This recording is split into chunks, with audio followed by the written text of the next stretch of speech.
In Windsor, a psychiatrist is providing more testimony in the trial of accused killer Nathaniel Veltman. The 22-year-old has pleaded not guilty to 4 counts of first-degree murder and 1 count of attempted murder.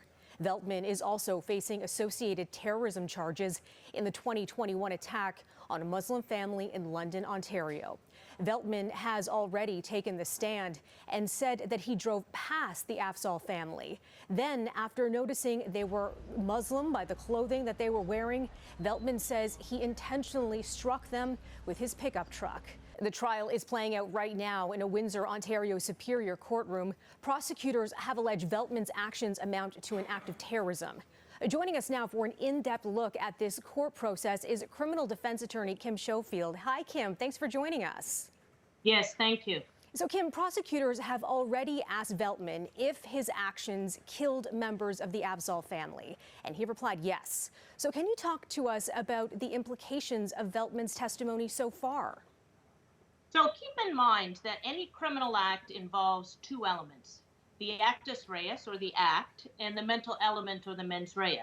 So the act here is not an issue, and the Crown has established that. It happened, he drove the vehicle that was responsible for the death of the family and the injury of the toddler. Dr. Julian Goger is not saying there's necessarily a disease of the mind that makes this individual not criminally responsible, but there's a voluntary consumption of an intoxicating substance and interplays with some pre-existing conditions may form the basis of a defense to the mental element or the intentional part of the act.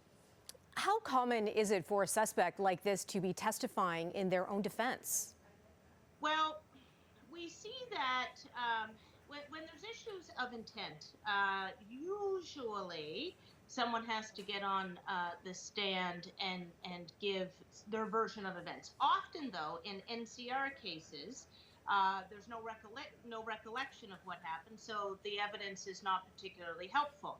And it's really a battle of the experts, so to speak, and then statements of the accused.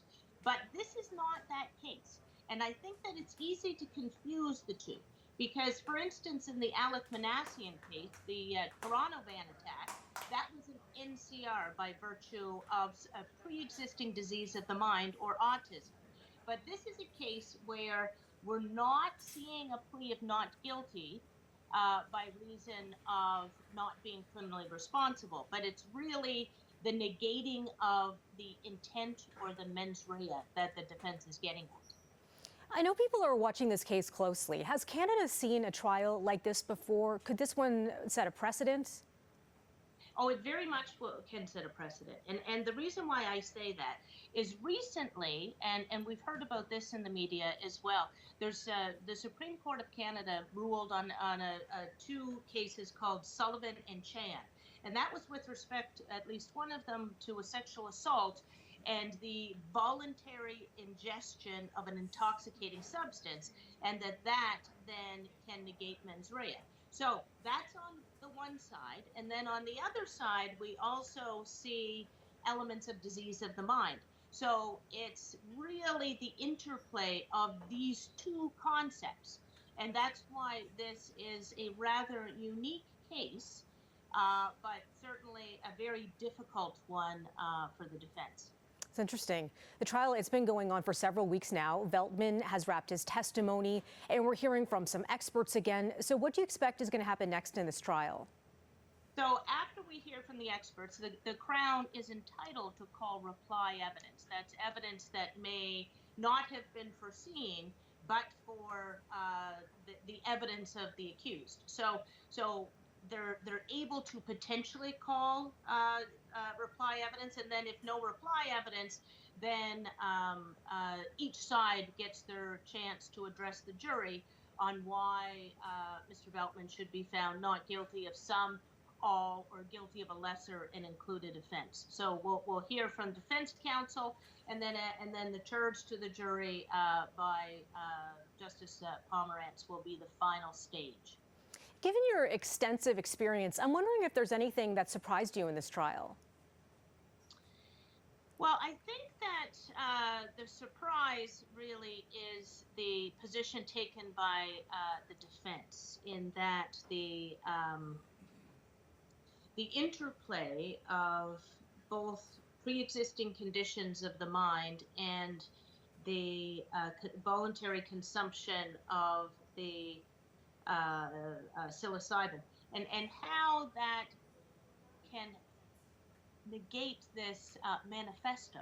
So this does not seem to be a compulsive act. So this is really where I think the defense's problem will be, is that it was well planned out, months, weeks and days before, the wearing of protective gear, and then we get into the nuance of the last second, trying to, at least on the defense theory, swerve and avoid the family. So really, the problem that the defense has is all of these indicators of planning and deliberation, which is what is necessary in a first-degree murder trial, and then the elements of this manifesto with respect to the terrorism charge and the statements all seem to point toward something that's planned and deliberate, maybe not from a well mind, but that's not the test about whether he's mentally well or he has all of his faculties together, but rather the test is much higher in whether he had the mental element or he intended the actions or the natural consequences of his actions. Certainly a disturbing case, and some of the testimony we've heard is troubling, but I certainly appreciate your insight into this. Kim is a criminal attorney. Thank you for joining us today. Kim Schofield. You're very welcome.